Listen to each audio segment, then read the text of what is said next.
Today's program, first exercise will be called scissor lunges. When you lunge, you want to make sure that your knees don't go over your toes and that they don't cave in. This is a pretty dynamic movement. You can pump your arms as you go. Like I said, watching your knees for the mechanics. Both sides count as one. We're going to work on your triceps, this muscle right back here. So start with your lightest resistance band. Hold it with one hand at your shoulder, gripping the other side of the band with your other hand, and you're just gonna extend at your elbow. With this one, make sure you go all the way up and all the way back down so that you're working your entire tricep and not just one small part of it. And I want you guys to hold it for 2 seconds at peak rest. So this next exercise is called single arm rows. Start with the light band, just put it at the ball of your foot. The other leg, it doesn't matter so much. You're gonna hold with one arm and you're gonna pull straight back. So with this one, key cues are you don't wanna hike your traps up. You wanna use your back muscles. So as I'm pulling back right now, I'm engaging my scapular muscles, squeezing my back together, and then we're slowly releasing back. So like I said, big compensation for this one is hiking up your traps. That's what you don't wanna do. Go ahead and pull back and squeeze your back muscles and then straight back.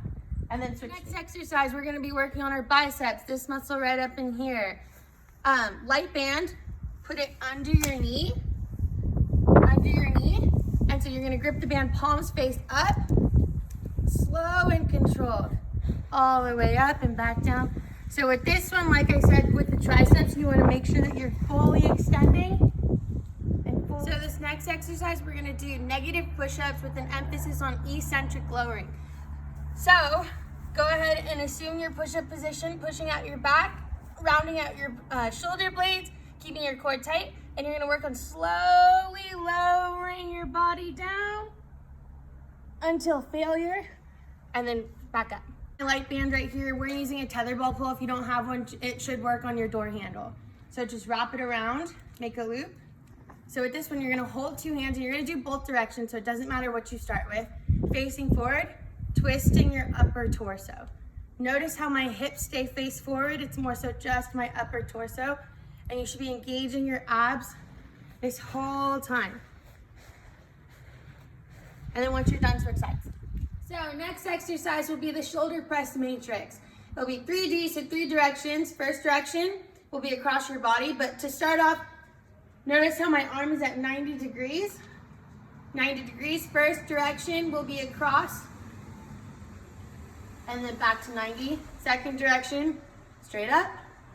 Third direction, open out your arms, and then straight up. And then back to the middle. So all 3 count as one rep. Last exercise of the day is box jump. So if you don't have a box, that's fine. We're just gonna use the step outside. This is probably about 8 inches right here. This should work. We're just working on the mechanics. So when you jump, you want a soft landing, you want your knees not to go over your toes, and you want your knees not to cave in. So I'm gonna demonstrate. Just like that, soft landing, knees go out, knees don't go forward. One more time. And we're just gonna work on jumping up. So it doesn't matter how you get back down. Slow and controlled. So the key with box jumps is you're working on your deceleration, and your deceleration comes from your hip flexors. So if you want to not sound like that, work on slowing down your hip flexors up, slow and controlled. Last exercise is called prone wise. Prone just means laying on your stomach. So you can find a carpet, I'm just out on the grass. Laying straight down, arms are out in a wide position. And then you're gonna lift your arms up, engaging your shoulder blades, hold at the top for 2 seconds, and then back down.